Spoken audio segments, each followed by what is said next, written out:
All right, let's talk about your setup for a barbell back squat. Really, this could go for a front squat as well. The most important thing is that we're setting ourselves up for success. So usually that means taking a little bit of time on the front end to make sure that our sets go smoothly on the back end.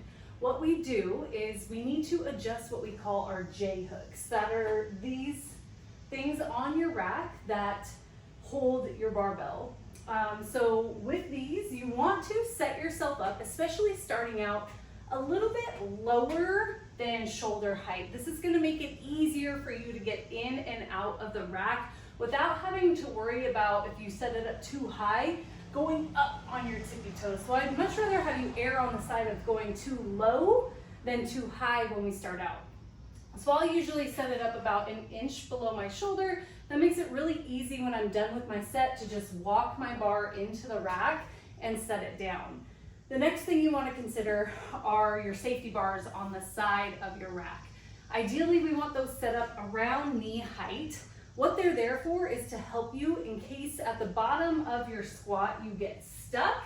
You can just fall forward and dump your bar. Your bar is going to land on those safety bars.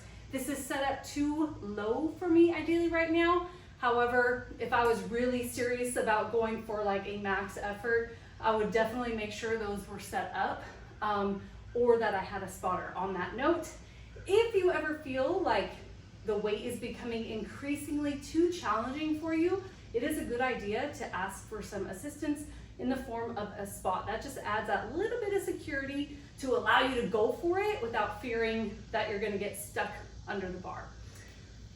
Once we've got our setup, now we are logistically ready to step under the bar.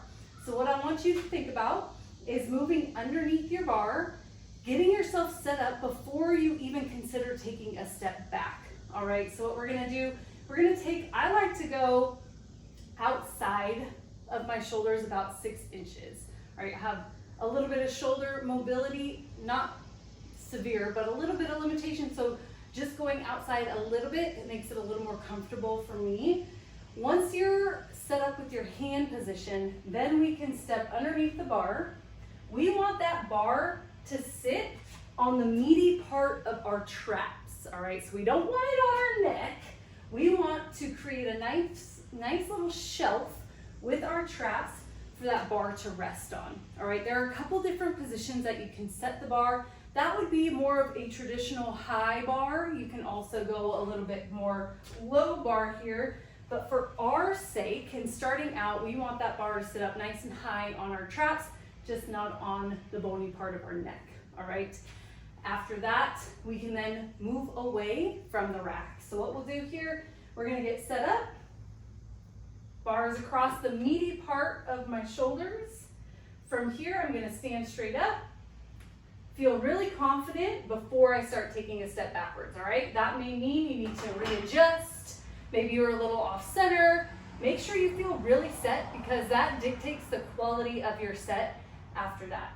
Quick note here, you are always approaching the rack. You are never walking away from the rack facing out.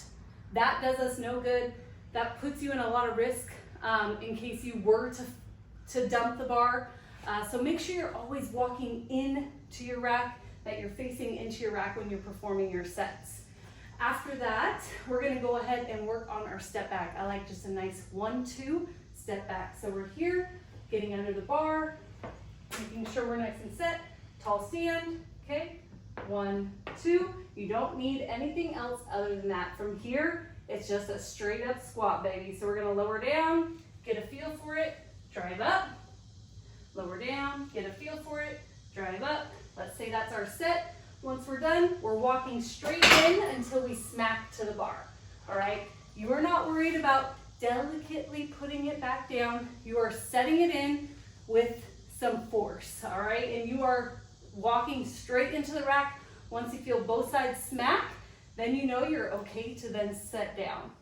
After that, you're done, baby. You unrack, always unrack your weights, reload them for the next person to use. One note, you always want to use clips. When possible, your rack should have clips. They may look like this, they may look like a silver prong. Throw those bad boys on. What that does is, if in the event you do dump your weight and there happens to be someone standing next to you, these clips will make sure that the weights stay on the bar, that they don't fall off and like roll or smack someone else, all right? So that is that. This will set you up for some safe squatting.